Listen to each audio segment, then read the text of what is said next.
Ma'am, you're Kennedy Webb, and will your client waive the formal reading of the indictment? Oh, Your Honor.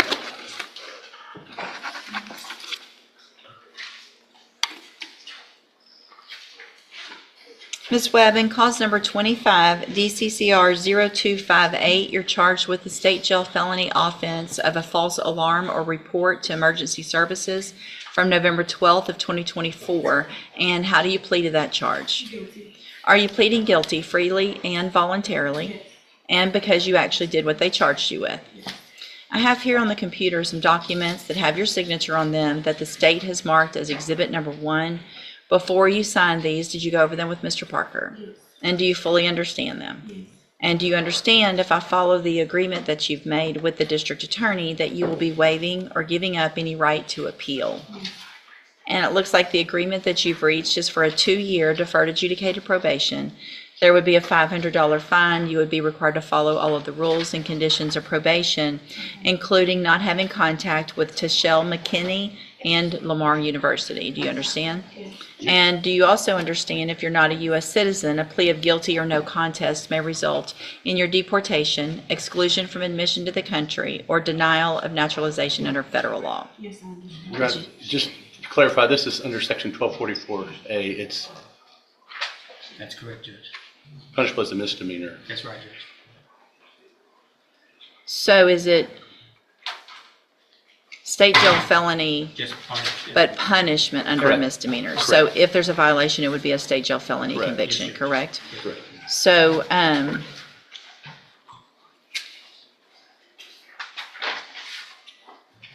we don't usually do these up front, so I just want to make sure.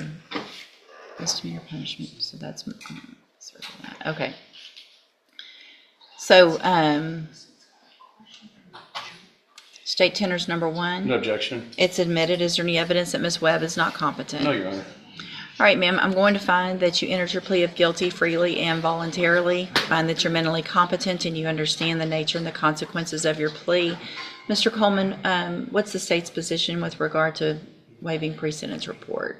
Since it's a state jail, is there any There's history? 0 criminal history, Judge. Okay, so I'm going to waive the pre-sentence report. I'm going to follow the agreement that you made with the district attorney and defer all proceedings for a period of 2 years. You order to pay the $500 fine, follow all of the rules and conditions of probation.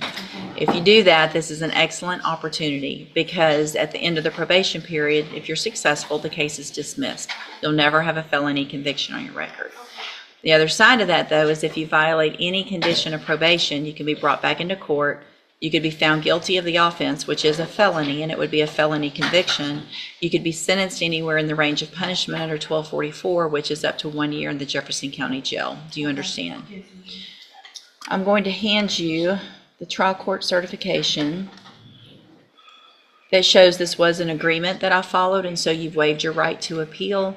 In just a minute, you'll just have a seat in the courtroom. There's a lady sitting right there at that desk. She's going to call you up when she's ready to go over your paperwork. Judge, just to be clear, there's also a provision for no contact with Tashelle McKinney. And Yes. also stay away from Lamar University. Yes, I did mention. She doesn't live here anymore. Yeah. And another important thing to know, Ms. Webb, obviously this is something that sounds like it's out of character for you. I sign early terminations for probation all the time. So if you get busy, do everything you're supposed to, pay your fees, do your community service, do everything right, you can actually get off of this probation early as well. So make sure you get out there, do everything you're supposed to. If you don't live here, then you'll talk to probation about where you live. They'll transfer it where you live.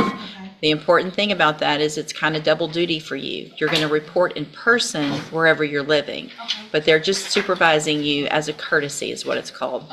Your probation's still here, and you're going to have to report here either by mail or online. So you need to make sure you do both. Okay?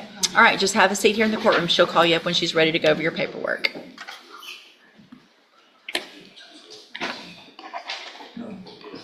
And then Mark Hebert, Mr. Parker. Good morning. Are you Mark Hebert? Yes, ma'am.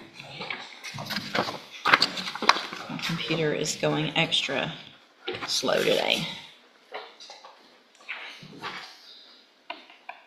What is the computer?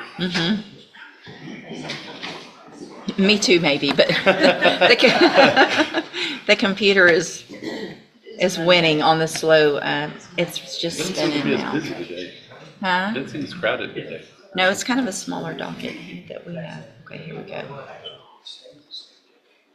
Yeah, the summer call too.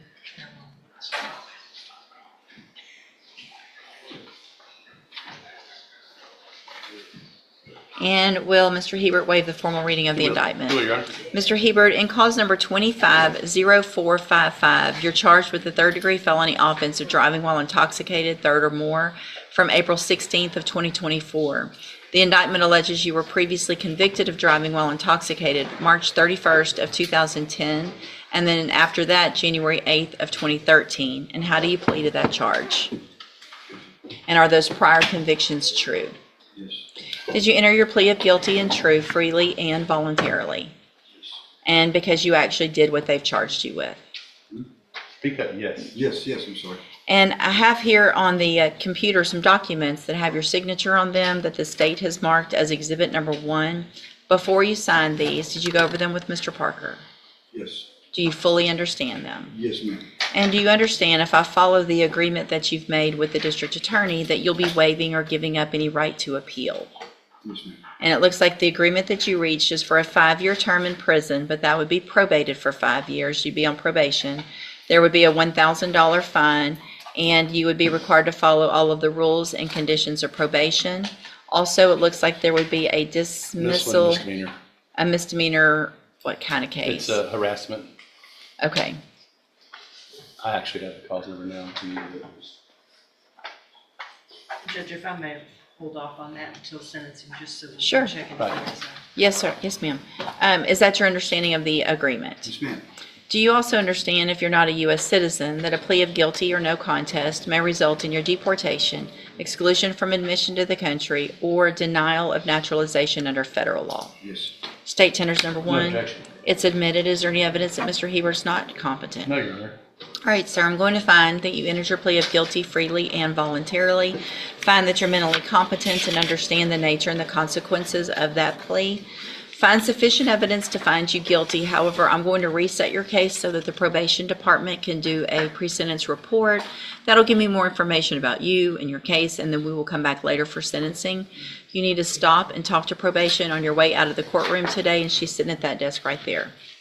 All right, we'll see you at sentencing. Thank you.